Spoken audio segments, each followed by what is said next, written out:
March Madness.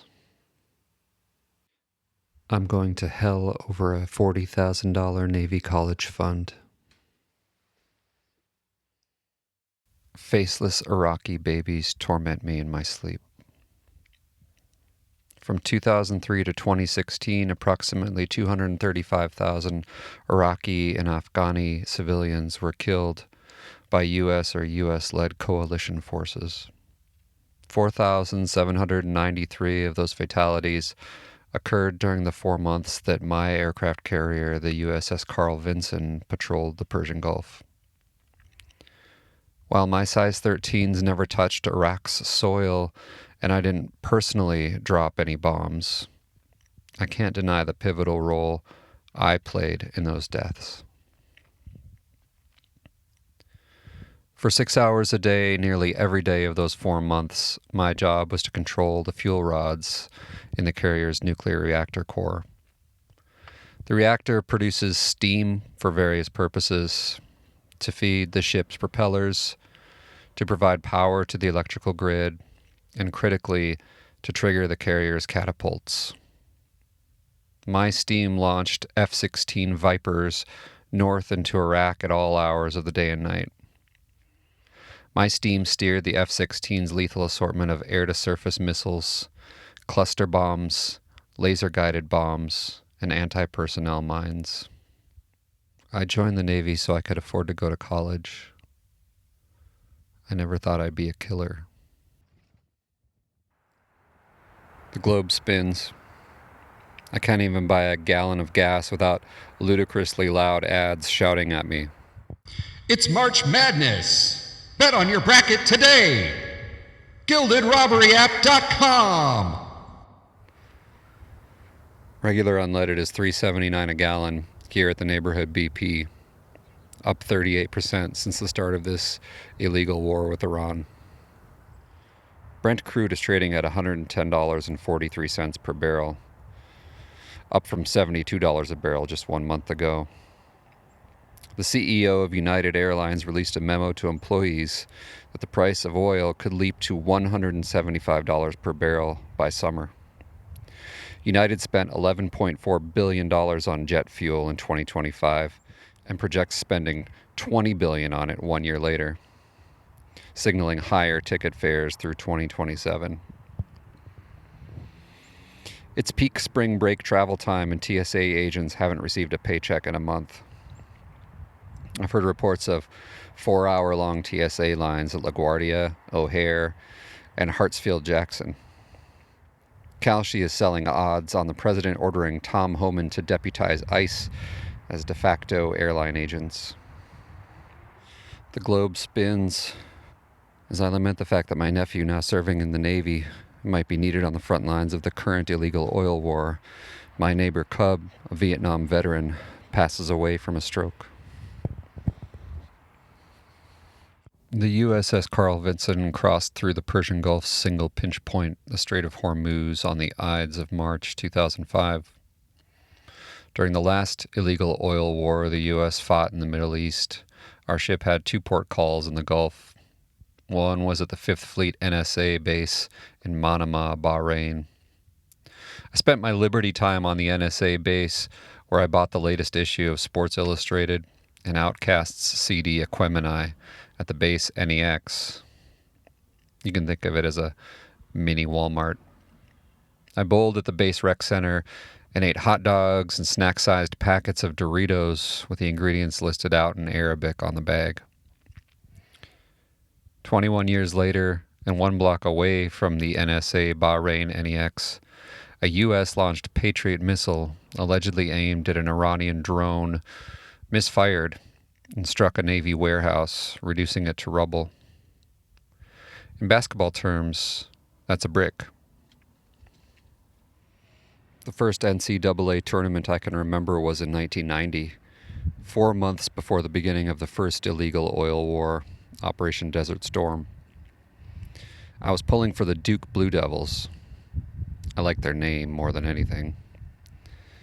In the championship round that year, Duke faced off with the UNLV Runnin' Rebels, led by coach Jerry Tarkanian, a.k.a. Tark the Shark. Tarkanian popularized a defensive strategy called the amoeba defense, a flexible and aggressive zone defense that shifts, adjusts, and traps the offense in an amoeba-like fashion. In the championship, Tark's amoeba squad absolutely crushed the Blue Devils, 103-73.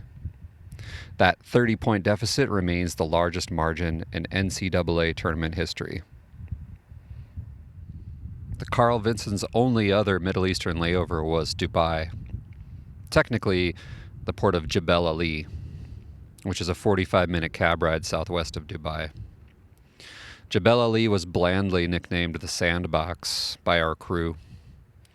A half-mile-long perimeter of chain-link fencing, patrolled by armed MPs, enclosed a rectangular patch of desert. Inside the fence were parked a couple of food trucks, which sold such Middle Eastern delicacies as pepperoni pizza, hot wings, and Coors Light. The Department of Morale, Welfare, and Recreation invited a few local vendors to sell their wares in the Sandbox. We could haggle over the price of silk rugs, dried spices, and bootleg DVDs. A scarab the size of my fist scampered across the sand. I wondered how anything could survive in that climate. I smoked a hookah and split a sixer of Budweiser with my Liberty buddy, Sterling Holmes, as a live band performed Black Eyed Peas and Toby Keith covers from a makeshift stage. The intense 115-degree heat radiated down from the sun and up from the powdery sand simultaneously. Competition for the few square feet of available shade was fierce, and often won by officers and high-ranking enlisted personnel. I melted in cotton slacks and long-sleeved shirt. Satellite imagery taken of Jebel Ali last week shows several oil tankers on fire. Rather than striking U.S. forces directly, Iran has adapted Tark the Shark's signature defensive strategy, striking all over the Gulf, at bases in Kuwait, Qatar, and the UAE, along with those targets in Saudi Arabia and Bahrain. The globe spins. On March 20th, Robert Mueller, former special counsel, director of the FBI, and a decorated Vietnam veteran, passed away. The President of the United States tweets verbatim, "Good. I'm glad he's dead." Operation Epic Chungus, Trump and Yahoo's illegal oil war, has already snuffed the lives of at least 13 U.S. soldiers and 2,400 Iranian and Lebanese civilians while forcibly displacing 4 million people from their homes. Army paratroopers and Marines are en route to the Gulf to join the Navy aircraft carrier groups that are already there. There were 6,700 U.S. casualties in the Second Gulf War, the one I fought in. Another 52,000 U.S. troops were wounded. What those figures don't include are the veterans of Operation Enduring Freedom, Operation Iraqi Freedom, who have completed suicide. On average, 18 former defenders of democracy every single day. Since 9/11, 160,000 U.S. veterans have taken their own lives. The globe spins. As future veterans collect unforeseen traumas, one of my sister's friends, a tech ed instructor at a rural high school, enlists in the Air Force National Guard at the age of 42. By now, unless you're one of the people sharing AI slop on socials, you've probably heard that this war isn't only affecting the price at the pump. 33% of the world's fertilizer also passes through the Strait of Hormuz. Farmers across the United States will be planting seeds over the next couple of months. These same farmers were already suffering from Trump's illegal tariffs. A reduced, expensive supply of fertilizer, coupled with a summer that may be one of the hottest on record, thanks in part to a super El Nino system brewing in the Pacific, will equal another small harvest. According to my understanding of supply and demand, your bread, milk, and egg prices are about to triple while your 401k drops even lower.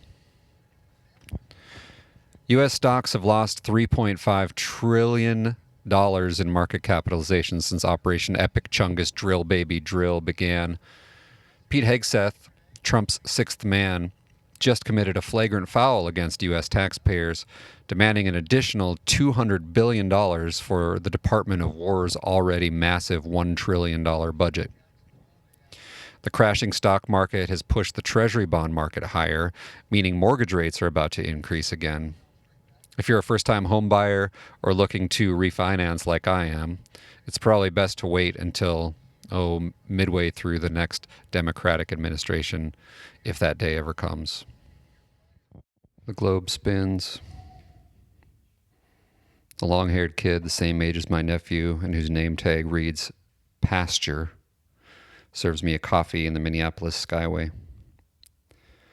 As I switch between breaking war news on Al Jazeera and watching stocks slide even further on the Financial Times, Pasture's grating patter interrupts my reading over and over. You know, I play a little guitar, but I'm mainly a singer/drummer/synth player. I dropped a Benji on UConn for the Final Four. You haven't seen Fellini's 8.5? You gotta check it out. On the first day of this illegal oil war, a U.S.-fired Tomahawk missile struck a girls' elementary school in Minab, Iran. According to reporting, this inaccurate target was acquired off outdated intelligence, possibly using AI. The school is about a football field away from an IRGC Navy facility. 165 Iranian girls between the ages of 7 and 12 died in what has been called the worst blunder in the history of the U.S. military.